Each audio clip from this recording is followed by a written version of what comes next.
G'day guys, and you're welcome to The Drunk Philosophy. I'm Gooks. You know, I've been reasonably patient in terms of Australian politics with current Prime Minister Scott Morrison. Obviously I've made videos where I've gone, you're an absolute horror of nature trying to get rid of the old age pension, which is something I will always stand by. Australian politics in the last year has been really an interesting place to be. We've had people associated with PETA, vegan folk, on the streets, in the farms, trying to stop people eating meat. We've had environmentalists in the cities stopping traffic, same with the animal rights activists stopping traffic. No ticket to protest, and yes, you can have a flash protest, but largely speaking, you want to let people know what you're doing so that people can avoid the area, right? You can have a police cordon or whatever it is you need to do. And these folk aren't doing that. And it's been really quiet on the federal front. You hear Scott Morrison every now and again come and say, well, this should be illegal.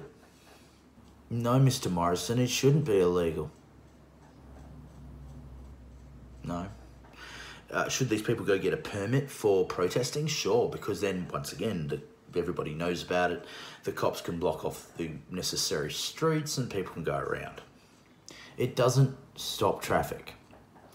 But protest away. You know, if you're passionate about it, do it. You know, it's no skin off my nose.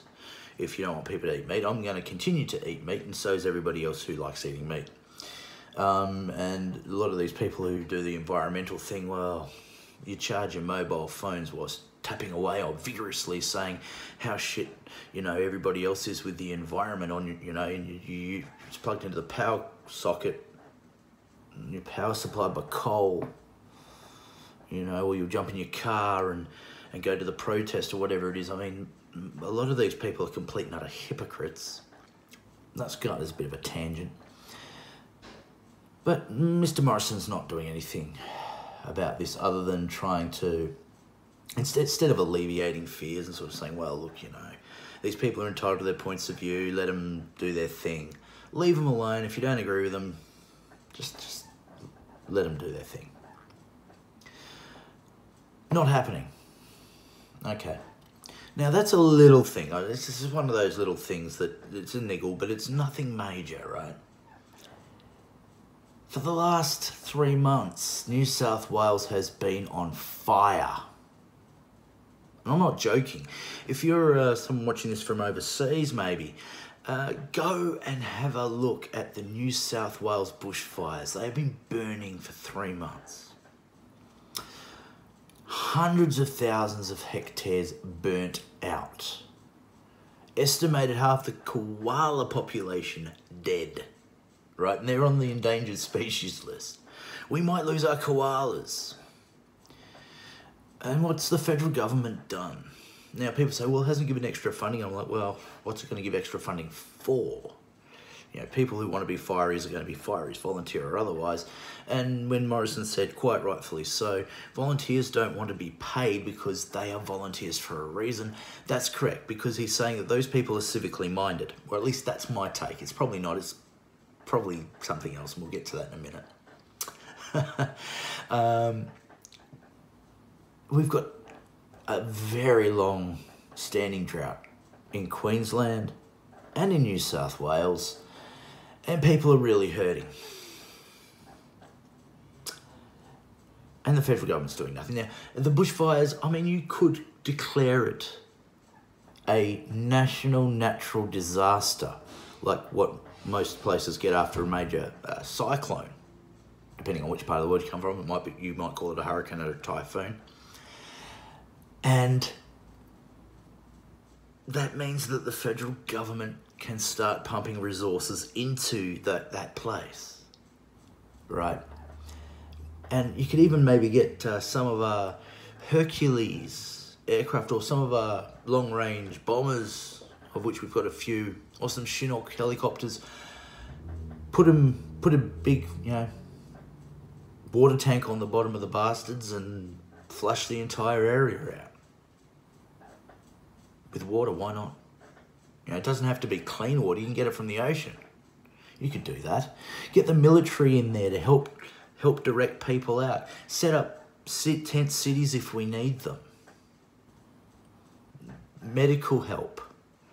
God knows what else. No, that hasn't happened.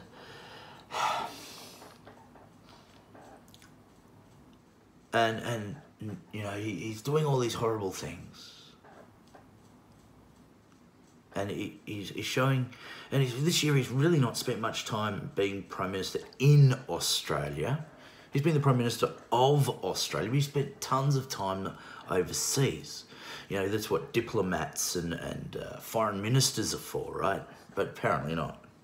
And we don't even know what he's been doing when he's over there. He just sort of disappears and does some big guff thing and then comes back.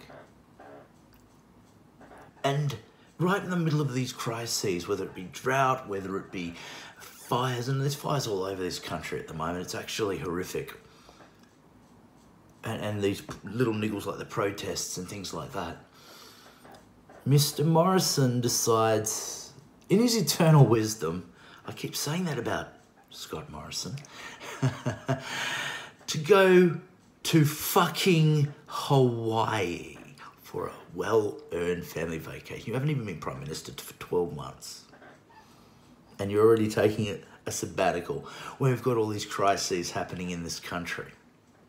The country's having an existential crisis and quandary in the protests and all the other things that are going on there. And then, a third of the country is bloody in drought and burning. And where is this Prime Minister of ours? Living it up on Waikiki Beach. Mr. Morrison. He's never going to watch this, so I don't know why I address it to him. You are a piece of shit. An absolute piece of shit. At this point in time, I'm quite happy to make a prediction that Mr. Morrison is going to be the most inept Prime Minister at this point in time that we've ever seen, in the middle of a crisis. Several crises, if you will. He fucks off to Hawaii. Mr. Morrison, you fucked off to Hawaii? We need you. You're our leader, right? You're the noble and great leader. And where are you, Hawaii? You son of a bitch. Those people who voted for the Liberal Party, I can understand why you might have voted for the Liberal Party in the sense that Labor is a mess and Labor is a mess.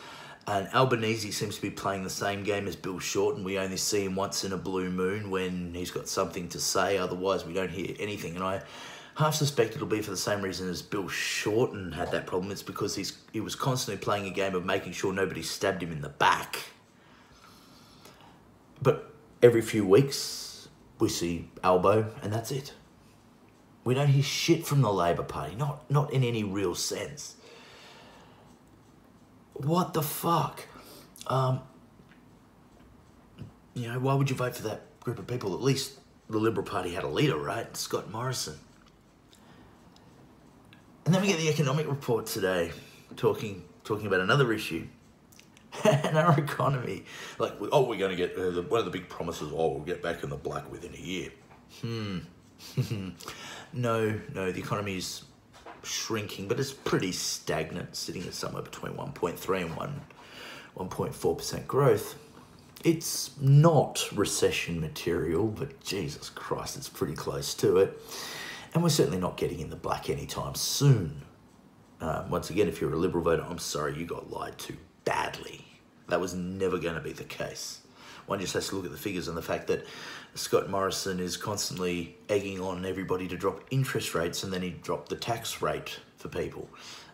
Mind you, that doesn't help when nobody's spending money, because that extra couple $100 a year, or maybe even if it's $1,000 a year, man, that ain't going anywhere but on debts, because Australia has a huge high rate of debt, thanks to John Howard largely, and subsequent governments who said, yeah, sure, we'll keep giving money to people who can't pay it back.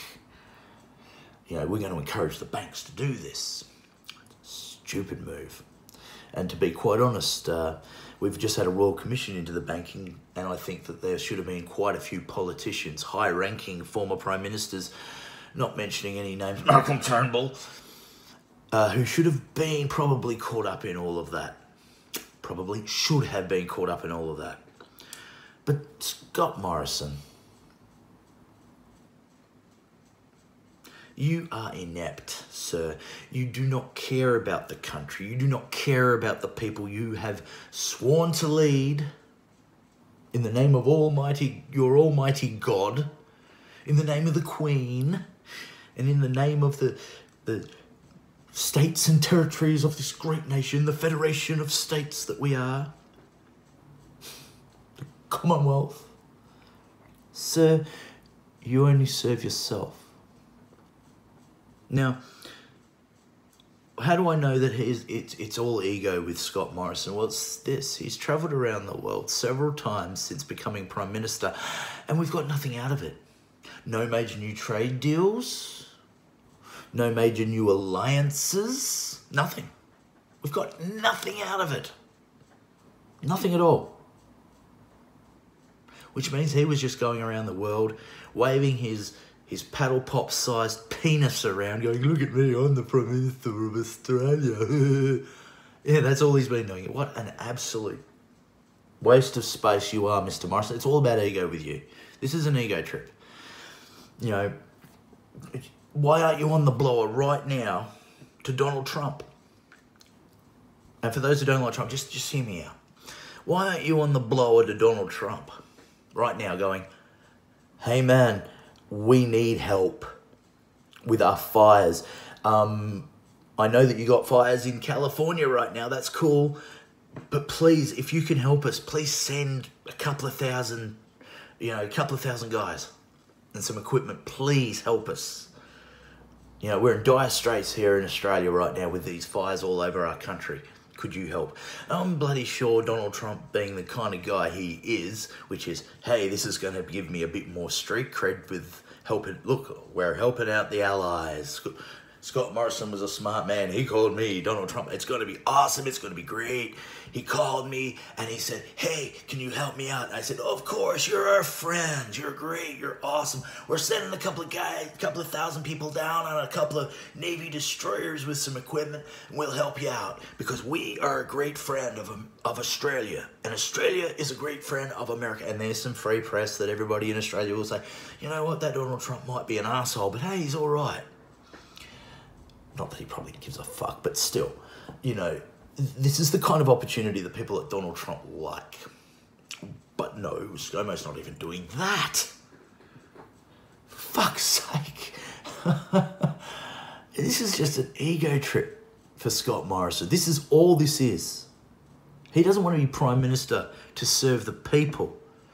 He wants to be the Prime Minister to get an ego boost. That's all this is to me. As far as I can see. He has done nothing since being Prime Minister to help anybody. In fact, he's done the opposite. And he's just sat on his thumbs. How inept a Prime Minister do you need to be? Or a leader of any country do you need to be to allow a third of your damn country to burn?